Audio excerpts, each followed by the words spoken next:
যার আগে অ্যারেস্ট হন ফিরহাদ হাকিম, তাহলে বুঝবো শুভেন্দু অধিকারী যা দেখিয়েছেন ঠিক করেছেন, সততার সঙ্গে দেখিয়েছেন। কিন্তু যদি দেখা যায় যে ফিরহাদ হাকিম অ্যারেস্ট হচ্ছেন না, মুখ্যমন্ত্রী কাগজ তুলছেন, এফআইআর হচ্ছে, আগাম জামিন হয়ে যাচ্ছে, এবং ওই দলবদলু গদ্দার বেঈমান বসে অন্য পুরপিতাদের ডেকে ডেকে এনে ফিরহাদ হাকিম বসাচ্ছেন, তাহলে ধরে নিতে হবে শুভেন্দু অধিকারী ফিরহাদ হাকিমের এই সইটাকে রাজনৈতিক চাপ হিসেবে ব্যবহার করছেন। একটাকেও তো ছাড়ার কোনো সিন নেই। আপনার প্রাক্তন মেয়রের সই আছে, এতে কাউকে ছাড়া হবে না। আপনারা দেখছেন শিরোনাম update, powered by Misba agro product, Arambagh, Hooghly. Co powered by Asha cancer institute, new hospital road, Rampurhat, Birbhum. নমস্কার, আপনারা দেখছেন সংবাদ শিরোনাম। আর শিরোনাম আপডেট নিয়ে আপনাদের সঙ্গে রয়েছি আমি। তারাতলা কাণ্ডে ফিরহাদের বিরুদ্ধে থানায় অভিযোগ, এফআইআর করতে চেয়ে আবেদন ভারতীয় জনতা মজদুর সেলের। আরও দুজন প্রাক্তন কাউন্সিলরের বিরুদ্ধে অভিযোগ জমা পড়েছে থানায়। কলকাতা পুরসভার ৮০ নম্বর ওয়ার্ডের তৃণমূল কংগ্রেসের প্রাক্তন কাউন্সিলর আনোয়ার খান এবং ১৩৪ নম্বর ওয়ার্ডের প্রাক্তন তৃণমূল কংগ্রেসের কাউন্সিলর শামস ইকবালের বিরুদ্ধেও জমা পড়েছে অভিযোগ।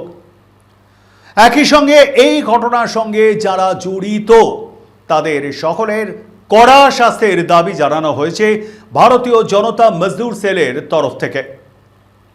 লিখিত এই অভিযোগে দুটি বিষয় বিশেষভাবে উল্লেখ করা হয়েছে। এক, এফআইআর করার দাবি জানানো হয়েছে ওই চিঠিতে। দুই, গ্রেফতারির দাবিও জানানো হয়েছে। গ্রেফতারের দাবি ফিরহাদ ওরফে ববি হাকিম এবং কলকাতার প্রাক্তন দুই তৃণমূলের কাউন্সিলর আনোয়ার খান, শামস ইকবালকে। অভিযোগকারী ভারতীয় মজদুর সেলের দক্ষিণ কলকাতা জেলার সভাপতি এ বি মহেশ। কি বলছেন তিনি, শুনুন। কমপ্লেনটা করলাম ফিরহাদ হাকিম, আনোয়ার খান আর শামস ইকবাল, যে কলকাতা পোর্টে যত ইনলিগাল কাজ হচ্ছে সব ইনলিগাল কাজ চিফ মিনিস্টারও শুভেন্দু অধিকারীও বলেছে কি ববি হাকিমের সিগনেচার আছে, ওনার পারমিশন ছাড়া হয় না। এখন যদি দায় এড়ায়, ওই দায় এড়ানো যাবে না। এরা মেইন কালপিট, আর আনোয়ার খানকে আর ববি হাকিমকে আর শামস ইকবালকে অ্যারেস্ট করতে হবে। ওএসডি উনি তো সব থেকে বড় কালপিট। ববি হাকিমের যত কাজ, যত ইনলিগাল, যত কিছু সব ওনার কাছে। শুনলেন তো, তাদের মনে হয়েছে তারাতলায় অভিশপ্ত নির্মীয়মান ওই গুদামটিতে বেআইনি নির্মাণ কাজ চলছিল। একই সঙ্গে তাদের দাবি ওই বিল্ডিংটিতে কারোর নজরদারিও ছিল না। আর এই বিষয়টি না এড়িয়ে অবিলম্বে ব্যবস্থা গ্রহণের দাবি জানানো হয়েছে। কলকাতায় শ্যামাপ্রসাদ মুখোপাধ্যায় বন্দরে যত বেআইনি কাজ হচ্ছে তার সবই ফিরহাদ হাকিম, আনোয়ার খান এবং শামস ইকবালের অঙ্গুলি হেলরেই হচ্ছে এবং হতেও। রাজ্যের মুখ্যমন্ত্রী শুভেন্দু অধিকারীও বিধানসভার অধিবেশন কক্ষে দাঁড়িয়ে জানিয়েছেন অভিশপ্ত এই ভবনটির অনুমোদনে ফিরহাদ হাকিমের সই ছিল। ঠিক কি বলেছিলেন সেদিন মুখ্যমন্ত্রী শুভেন্দু অধিকারী, শুনুন। একটাকেও তো ছাড়ার কোনো সিন নেই। আপনার প্রাক্তন মেয়রের সই আছে, এতে কাউকে ছাড়া হবে না। গোটা এই বিষয় নিয়ে নিজেদের আসল তৃণমূল বলে দাবি করা ঋতপন্থীরা যে যথেষ্টই চাপে পড়ল তার বলার অপেক্ষা রাখে না। কারণ মমতার বিরুদ্ধে বিদ্রোহ ঘোষণা করে কালীঘাটপন্থী তৃণমূল থেকে আপাতত ফিরহাদ হাকিম গিয়েছেন এই ঋতপন্থীদের দাবি করা আসল তৃণমূলে। এদিকে কালীঘাটপন্থী তৃণমূলও এই ঘটনায় ফ্র্যাঙ্কফুটে। জানাবো সে কথা, তবে তার আগে শিরোনাম আপডেটের সময় একটা বিরতির সঙ্গে থাকুন। সাশ্রয়ী মূল্যে উন্নত চিকিৎসা পরিষেবা যুক্ত ও অভিজ্ঞ চিকিৎসক এবং আধুনিক পরিকাঠামো সহ সর্বদা আপনার পাশে থাকার দায়বদ্ধতা নিয়েছে সিটি হাসপাতাল। স্বাস্থ্যসাথী কার্ডের মাধ্যমে ক্যাশলেস চিকিৎসার সুব্যবস্থা ছাড়াও আছে কম খরচে যে কোনো প্যাথোলজিক্যাল পরীক্ষা, ডায়ালিসিসের সুবন্দোবস্ত, যে কোনো প্রকার সার্জারি যেমন অর্থোপেডিক, ইউরো, ইএনটি, প্লাস্টোগাইনি, ভাস্কুলার প্রভৃতি সার্জারির সুপরিকাঠামো। ঠিকানা কাজীপাড়া জগতীখাটা মসজিদের নিকটে, বারাসাত, কলকাতা ৭০১২৫। যোগাযোগ 9875472239 অথবা 03322520005। প্রতিদিনের খাবার পাতে রান্নার স্বাদ বাড়াতে আজই ঘরে আনুন গুপ্তা মডার্ন রাইস প্রোডাক্ট লিমিটেডের চাল। আমাদের এখানে বাছাই করা সেরা চাল পাওয়া যায়, তাই যে কোনো উৎসবে আর অনুষ্ঠানে ঘরে আনুন গুপ্তা মডার্ন রাইস প্রোডাক্ট লিমিটেডের চাল। আমাদের ঠিকানা বারদুয়ারি, হরিশ্চন্দ্রপুর, মালদা। আমাদের যোগাযোগ নাম্বার 8670094785, 9733479431 এবং 8670725161। আপনারা দেখছেন শিরোনাম update, powered by Misba agro product, Arambagh, Hooghly. Co powered by Asha cancer institute, new hospital road, Rampurhat, Birbhum. সঙ্গে থাকবার জন্য ধন্যবাদ। ফিরে এলাম বিরতির পর। দেখছেন শিরোনাম আপডেট। তারাতলা কাণ্ডে অবিলম্বে গ্রেপ্তারের দাবি জানিয়ে পুলিশকে চিঠি দিয়েছে ভারতীয় জনতা মজদুর সেল। নামও উল্লেখ করেছেন এবি মহেশ নামে ওই সংগঠনের দক্ষিণ কলকাতা জেলা সভাপতি। সেই নামের তালিকায় প্রথমেই রয়েছে কলকাতার প্রাক্তন মেয়র ও প্রাক্তন পুর নগর উন্নয়ন দপ্তরের মন্ত্রী ফিরহাদ হাকিম।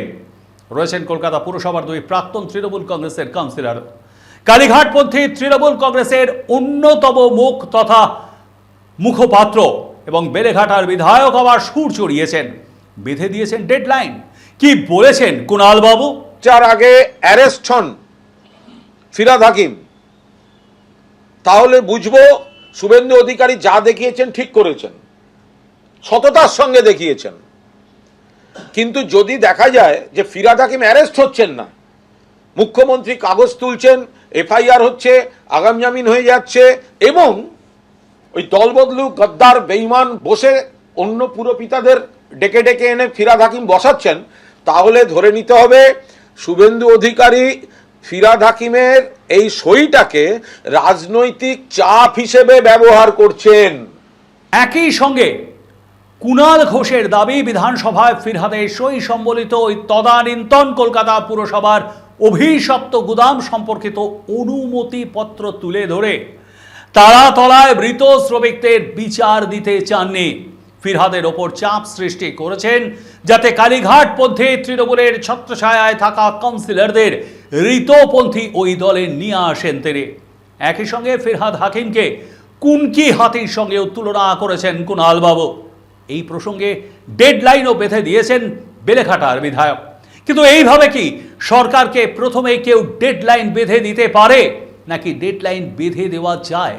কুণাল বাবুর এই মন্তব্যের তীব্র সমালোচনা করেছে ভারতীয় জনতা পার্টি। গোটা বিষয়টি শকুনির পাশা নয় বলে দাবি করা হয়েছে। এবিপি আনন্দকে ফোনে দেওয়া এক সাক্ষাৎকারে কি জানিয়েছেন রাজ্য বিজেপির মুখপাত্র দেবজিৎ সরকার, শুনুন। যদিও এই অডিওর সত্যতা যাচাই করেনি সংবাদ শিরোনাম। শকুনির পাশা নাকি যে যখন উঠতে বলবে উঠবে, যখন বসতে বলতে বলে বসবে? উনি ওনার দলের কথা শিল্পী হতে পারেন, কিন্তু ওনার কথায় তো আর রাজ্য সরকার চলবে না। পোস্তা ব্রিজ যখন ভেঙে পড়েছিল, উনি জানতেন না কারা তার সঙ্গে যুক্ত? উনি কার তখন গ্রেপ্তারি চেয়েছিলেন? ওনার দলের লোকেদের মধ্যেই যখন এত ঝামেলা হয়েছিল, উনি তো জানতেন। উনি তো এখন স্বীকার করছেন পশ্চিমবঙ্গের বাঙালি জনতার এই সরকার কাউকে পলিটিক্যালি রেয়াত করবে না, কোনো পলিটিক্যাল ইমিউনিটি কাউকে দেবে না। তারাতলা কাণ্ডে রাজ্য প্রশাসন আসল দোষীদের গ্রেপ্তার না করে এই চাপানুতোর চলতেই থাকবে ততদিন, যতদিন না তারাতলা কাণ্ডে রাজ্য প্রশাসন আসল দোষীদের গ্রেপ্তার না করছে। একই সঙ্গে এই প্রশ্ন উঁকি দিচ্ছে, আসল তৃণমূল বলে দাবি করা ঋতপন্থীদের দলে কি ফিরহাদ পিঠ বাঁচাতেই গিয়েছেন? সময় বলবে সে কথা। কি বলেন আপনারা? কমেন্ট বক্সে মতামত জানাবেন। লাইক, শেয়ার, সাবস্ক্রাইব করতে আবার ভুলবেন না। শিরোনাম আপডেট এ পর্যন্তই। দেখতে থাকুন সংবাদ শিরোনাম। নমস্কার। শকুনির পাশা নাকি যে যখন উঠতে বলবে উঠবে, যখন বসতে বলতে বলে বসবে। উনি ওনার দলের কথা শিল্পী হতে পারেন, কিন্তু ওনার কথায় তো আর রাজ্য সরকার চলবে না। পোস্তা ব্রিজ যখন ভেঙে পড়েছিল, উনি জানতেন না কারা তার সঙ্গে যুক্ত? উনি কার তখন গ্রেপ্তারি চেয়েছিলেন? ওনার দলের লোকেদের মধ্যেই যখন এত ঝামেলা হয়েছিল, উনি তো জানতেন। উনি তো এখন স্বীকার করছেন পশ্চিমবঙ্গের বাঙালি জনতার এই সরকার কাউকে পলিটিক্যালি রেয়াত করবে না, কোনো পলিটিক্যাল ইমিউনিটি কাউকে দেবে না। যার আগে অ্যারেস্ট হন ফিরহাদ হাকিম, তাহলে বুঝবো শুভেন্দু অধিকারী যা দেখিয়েছেন ঠিক করেছেন, সততার সঙ্গে দেখিয়েছেন। কিন্তু যদি দেখা যায় যে ফিরহাদ হাকিম অ্যারেস্ট হচ্ছেন না, মুখ্যমন্ত্রী কাগজ তুলছেন, এফআইআর হচ্ছে, আগাম জামিন হয়ে যাচ্ছে, এবং ওই দলবদলু গদ্দার বেঈমান বসে অন্য পুরপিতাদের ডেকে ডেকে এনে ফিরহাদ হাকিম বসাচ্ছেন, তাহলে ধরে নিতে হবে শুভেন্দু অধিকারী ফিরহাদ হাকিমের এই সইটাকে রাজনৈতিক চাপ হিসেবে ব্যবহার করছেন। একটাকেও তো ছাড়ার কোনো সিন নেই। আপনার প্রাক্তন মেয়রের সই আছে এতে, কাউকে ছাড়া হবে না। কমপ্লেনটা করলাম ফিরহাদ হাকিম, আনোয়ার খান আর শামস ইকবাল, যে কলকাতা পোর্টে যত ইনলিগাল কাজ হচ্ছে সব ইনলিগাল কাজ চিফ মিনিস্টারও শুভেন্দু অধিকারীও বলেছে কি ববি হাকিমের সিগনেচার আছে, ওনার পারমিশন ছাড়া হয় না। এখন যদি দায় এড়ায়, ওই দায় এড়ানো যাবে না। এরা মেইন কালপিট, আর আনোয়ার খানকে আর ববি হাকিমকে আর শামস ইকবালকে অ্যারেস্ট করতে হবে। ওএসডি উনি তো সব থেকে বড় কালপিট। ববি হাকিমের যত কাজ, যত ইনলিগাল, যত কিছু সব ওনার কাছে।